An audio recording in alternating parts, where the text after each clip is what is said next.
Guess what? Reduced spending in areas like education and healthcare.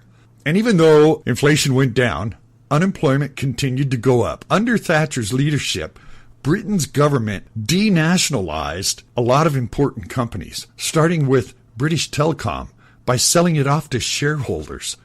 The company's profitability and efficiency skyrocketed. She also reduced the power of trade unions to decrease the number of economically devastating strikes because people don't want to be controlled. That's why they strike. People do not want to be controlled. And even though a lot of her policies may not have been popular, Thatcher managed to resolve some dicey economic situations. Her election was seen as a great victory for capitalism and promoted the beginning of a capitalist revolution of sorts. Countries such as Spain and France began to steer away from socialism, and suddenly the world's socialist population began to shift.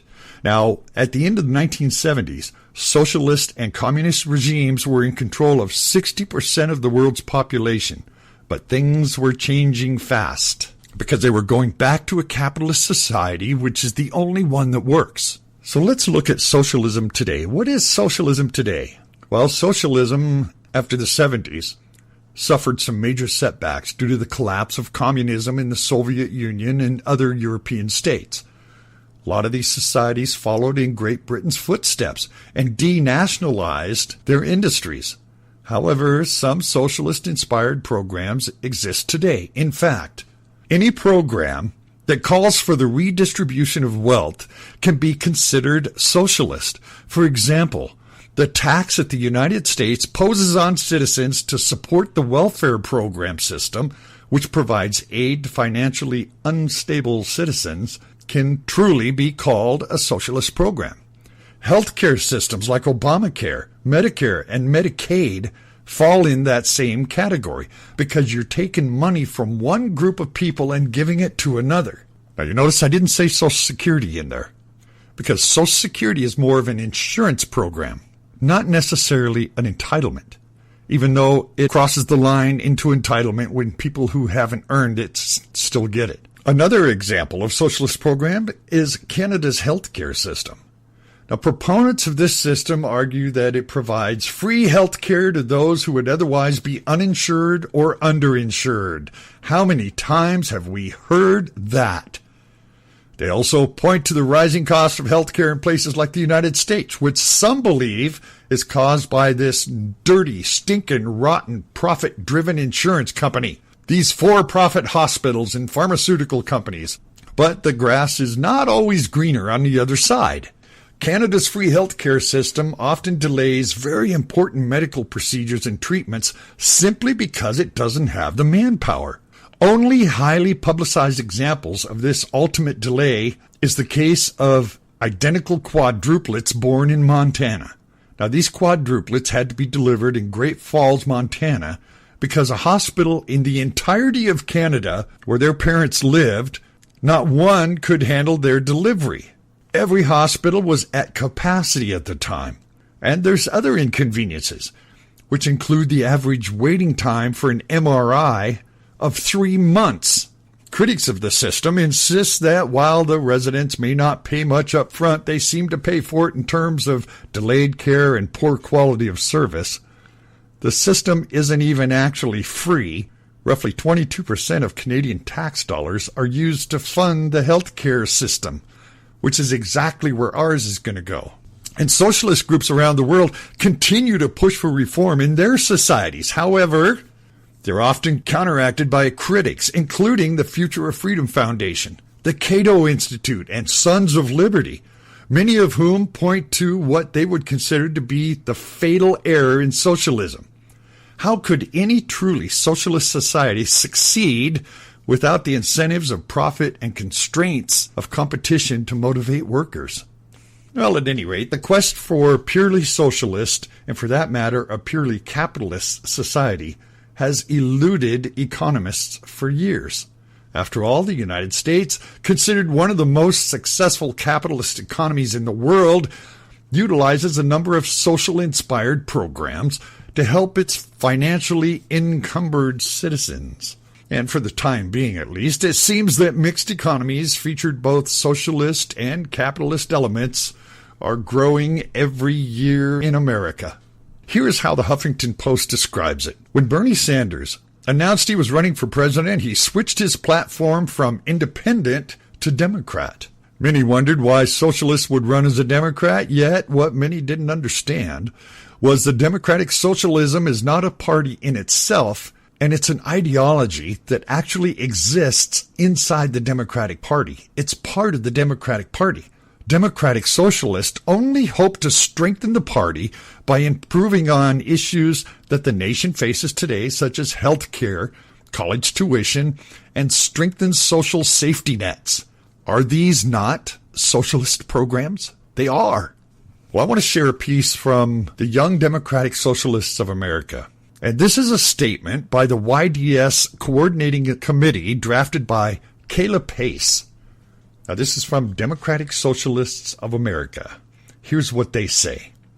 History has shown us that fear-mongering and hatred towards certain minority groups is nothing new. And when it comes to political elections, various societies over different periods of time have shown this to be true. A notable example is the hatred directed toward the Jewish community by Nazi Germany. Unfortunately, they say, this year has proven that fear-mongering tactics are not for the history book, but something we as a democratic socialist need to fight in our current political climate. While many citizens across the nation are crying out for Sanders' presidency at the institution and more socialist policies, other more conservative Americans are crying out for Donald Trump, while Young Democratic Socialists reprimands Trump's strong anti-Muslim sentiments. In recent comments, he has stated the need to be surveilling Muslim communities. The surveillance would potentially include a database to track them and specialized identification cards. These ideas are appalling to our ideology as socialists. We must work tirelessly to dismiss the anti-Muslim rhetoric. As a country, we should not support a candidate that's actively spreading hate among certain groups of American citizens. Well, for some reason, they refuse to see Islam for what it is, because the fact is, Islam is the most hateful group in America. They spew extreme hate, say convert to Islam or die. They will cut off the head of anyone who opposes them. They say we will keep honor killings. We will keep genital mutilations of young girls and women. We will change the American system to Sharia law. Down with America, and Islam will rule the world and Sharia will be the law. But yet they seem to want to embrace these people as good, solid Americans, and they want to protect their rights. These are the rights that they want to protect. Either they just don't get it, or these people have a psychological issue. We talked a few minutes ago about Winston Churchill. Let me tell you something that Winston Churchill said. He said the inherent vice of capitalism is the unequal sharing of blessings, but the inherent virtue of socialism is the equal sharing of miseries. Well, what does that mean? There's a lot of arguments about whether communism, socialism, and liberalism are the same thing. What shouldn't be arguable is that they all closely related to the same branch of the tree. If you don't want to live in a house made of Aleppo pine, you probably won't like Kohler pine or Eastern white pine. However, since socialism has failed so often, socialists of every stripe bend over backwards to disassociate themselves from these other disasters created by their ideology. Still, a pine is still a pine. A socialist is still a socialist.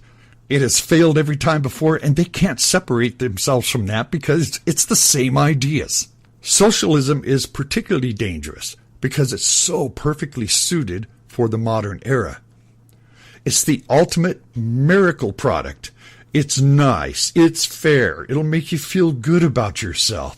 It will help people who deserve it by taking things away from people who have too much. They'll barely miss it. It sounds wonderful, doesn't it? But like most products with sleazy salesmen and hidden track records, the promises socialism makes are all a mirage. Since our schools do such a terrible job of teaching history and economics these days, it's our job to explain how socialism slowly, insidiously eats away at the core of our society. It kills economic growth.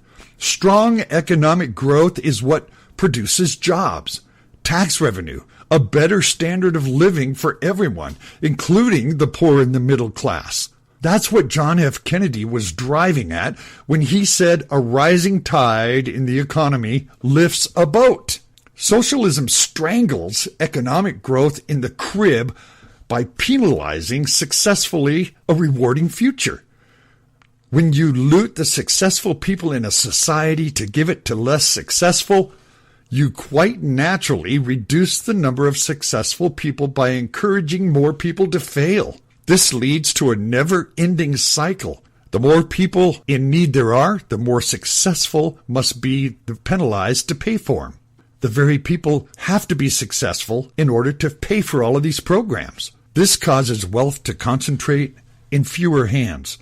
The economy slows, and even more people need help. It goes on and on until you get a slow economy that can't produce enough tax revenue to sustain itself. That's exactly what killed the Soviet Union. It killed Greece right now, and sadly the United States and most of Western Europe is on the exact same path. Because the adage is true, eventually you run out of other people's money. This also stifles free speech. Why is there ridiculous government propaganda in nations like North Korea? Why are most school papers and colleges run by liberals in the United States? Why do liberals often try to disrupt conservative speakers on college campuses? Why are there such extreme speech codes in Canada that it practically makes some conservative arguments illegal? Why does speaking out against the government risk imprisonment in China and the old Soviet Union? Because socialism requires protection, propaganda, intimidation, and darkness in order to survive. Socialism can't survive honest, informed debate about its merits, especially among people who are free to choose or reject it, because it would not survive the conversation. As Ronald Reagan said, how do you tell a communist? Well, it's someone who reads Marx and Lenin. And how do you tell an anti-communist? It's someone who understands Marx and Lenin. It leads to an increasingly tyrannical government. Freedom and socialism go together like oil and water. The more socialists you have, the less freedom you'll have, because socialism cannot survive if people are free to choose whether they want socialism or not. People are not free to say what they want, and you can't say anything about socialism's failures. Areas that aren't tightly controlled will move toward the free exchange of ideas and goods, not socialism. So socialism requires a massive bureaucracy that almost inevitably grows. As government grows, it inevitably becomes more centralized, more distant from the people, and ultimately it becomes menacing. It creates strife and division. Socialism is all about turning people against each other. It has to be. After all, if you believe in controlling people's lives, the people you don't want to be controlled need to be vilified. So if you believe in confiscating the wealth of successful people who won't give up willingly, then others must be convinced they're terrible human beings who deserve to be punished. The victim class must be created for the socialists to defend, because if everyone is responsible for himself, what need is there for socialists? Eventually, those who depend on government for their livelihoods and those that the government smears and loots to pay them off come to hate each other. Socialists believe the ends justify the means, like the pigs in Orwell's Animal Farm. Socialists believe that all animals are equal, but some animals are more equal than others. For a socialist, the overriding concern is always promoting socialism. So process, rules, and regulation mean different things to different people. Fidel Castro may have been the leader of a communist revolution against the evil rich people in Cuba, but he's now worth $900 million today. A law broken by Democrats and the Republicans may be treated very different by the papers, the courts, and even the Department of Justice. Left-wing zealots have often been prepared to ride roughshod over due process and basic considerations of fairness when they think they can get away with it. For them, the end always seems to justify the means. This is precisely how their predecessors came to create the Gulag. And one of the reasons so many socialist nations are wrecked with violent protests and revolutions is because when the rule of law is abandoned, only outlaws have any hope of receiving justice. That's why we have to be a nation of laws. And there's an overwhelming number of Americans who will never be controlled that way. Why? Because it takes away our basic freedoms. This, by the way, is the root of gun control. Liberals know that taking guns away from law-abiding citizens is not going to stop gun crime. But what it would do is take away the means for the average citizen to rebel against the government, which is why the founders created the Second Amendment in the first place. The Second Amendment says a well-regulated militia, being necessary to the security of a free state, the right of the people to keep and bear arms shall not be infringed. And the Declaration of Independence gives us, we the people, the power to govern ourselves by any means necessary. We have the power to remove the government if it goes against our freedoms and replace it with one that we do want. Listen now to the Declaration of Independence. When, in the course of human events, it becomes necessary for one people to dissolve the political bands which have connected them with another, and to assume among the powers of the earth the separate and equal station to which the laws of nature and of nature's God entitle them. A decent respect to the opinions of mankind requires that they should declare the causes which impel them to the separation. We hold these truths to be self-evident, that all men are created equal, that they are endowed by their Creator with certain unalienable rights, that among these are life, liberty, and the pursuit of happiness. That to secure these rights, governments are instituted among men, deriving their just powers from the consent of the governed. That whenever any form of government becomes destructive of these ends, it is the right of the people to alter or to abolish it and to institute new government. Laying its foundation on such principles and organizing its powers in such form as to them shall seem most likely to affect their safety and happiness.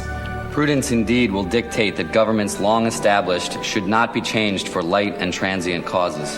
And accordingly, all experience hath shown that mankind are more disposed to suffer while evils are sufferable than to right themselves by abolishing the forms to which they are accustomed.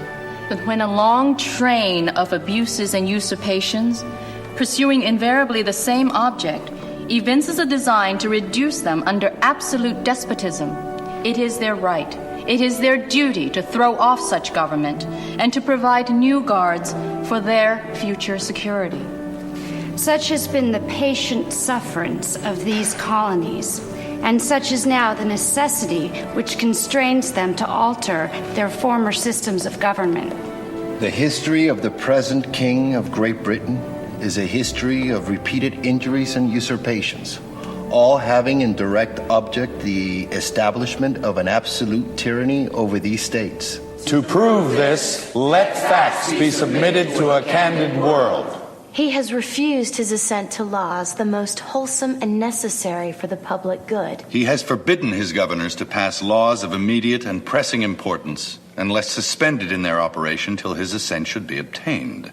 And when so suspended, he has utterly neglected to attend to them. He has refused to pass other laws for the accommodation of large districts of people, unless those people would relinquish the right of representation in the legislature, a right inestimable to them and formidable only to tyrants. He has called together legislative bodies at places unusual, uncomfortable, and distant from the depository of their public records for the sole purpose of fatiguing them into compliance with his measures. He has dissolved representative houses repeatedly for opposing with manly firmness his invasions on the rights of the people. He has refused for a long time after such dissolutions to cause others to be elected, whereby the legislative powers, incapable of annihilation, have returned to the people at large for their exercise, the state remaining in the meantime exposed to all the dangers of invasion from without and convulsions within. He has endeavored to prevent the population of these states, for that purpose obstructing the laws for naturalization of foreigners, refusing to pass others to encourage their migrations hither, and raising the conditions of new appropriations of lands. He has obstructed the administration of justice by refusing his assent to laws for establishing judiciary powers. He has made judges dependent on his will alone for the tenure of their offices and the amount and payment of their salaries. He has erected a multitude of new offices and sent hither swarms of officers to harass our people and eat out their substance. He has kept among us in times of peace standing armies without the consent of our legislatures. He has affected to render the military independent of and superior to the civil power. He has combined with others to subject us to a jurisdiction foreign to our Constitution and unacknowledged by our laws, giving his assent to their acts of pretended legislation. For quartering large bodies of armed troops among us. For protecting them by a mock trial from punishment for any murders which they should commit on the inhabitants of these states. For cutting off our trade with all parts of the world, for imposing taxes on us without our consent. For depriving us in many cases of the benefits of trial by jury, for transporting us beyond seas to be tried for pretended offenses, for abolishing the free system of English laws in a neighboring province, establishing therein an arbitrary government, and enlarging its boundaries so as to render it at once an example and fit instrument for introducing the same absolute rule into these colonies. For taking away our charters, abolishing our most valuable laws, and altering fundamentally the forms of our governments. For suspending our own legislatures and declaring themselves invested with power to legislate for us in all cases whatsoever. He has abdicated government here by declaring us out of his protection and waging war against us. He has plundered our seas, ravaged our coasts, burnt our towns, and destroyed the lives of our people. He is, at this time, transporting large armies of foreign mercenaries to complete the works of death, desolation, and tyranny, already begun with circumstances of cruelty and perfidy, scarcely paralleled in the most barbarous ages, and totally unworthy of the head of a civilized nation. He has constrained our fellow citizens taken captive on the high seas to bear arms against their country, to become the executioners of their friends and brethren, or to fall themselves by their hands. He has excited domestic insurrections amongst us, and has endeavored to bring on the inhabitants of our frontiers, the merciless Indian savages whose known rule of warfare is an undistinguished destruction of all ages, sexes, and conditions. In every stage of these oppressions, we have petitioned for redress in the most humble terms. Our repeated petitions have been answered only by repeated injury. A prince whose character is thus marked by every act which may define a tyrant is unfit to be the ruler of a free people. Nor have we been wanting in attentions to our British brethren. We have warned them from time to time of attempts by their legislature to extend an unwarrantable jurisdiction over us. We have reminded them of the circumstances of our immigration and settlement here. We have appealed to their native justice and magnanimity. And we have conjured them by the ties of our common kindred to disavow these usurpations which would inevitably interrupt our connections and correspondence. They, too, have been deaf to the voice of justice and of consanguinity. We must, therefore, acquiesce in the necessity which denounces our separation and hold them, as we hold the rest of mankind, enemies in war, in peace, friends. We, therefore, the representatives of the United States of America, in General Congress assembled, appealing to the Supreme Judge of the world for the rectitude of our intentions, do, in the name and by authority of the good people of these colonies, solemnly publish and declare that these united colonies are, and of right, ought to be free and independent states. That they are absolved from all allegiance to the British Crown. And that all political connection between them and the state of Great Britain is and ought to be totally dissolved. And that as free and independent states, they have full power to levy war, conclude peace, contract alliances, establish commerce, and to do all other acts and things which independent states may of right do. And for the support of this declaration, with a firm reliance on the protection of divine providence, we mutually pledge to each other our lives, our fortunes, and our sacred honor.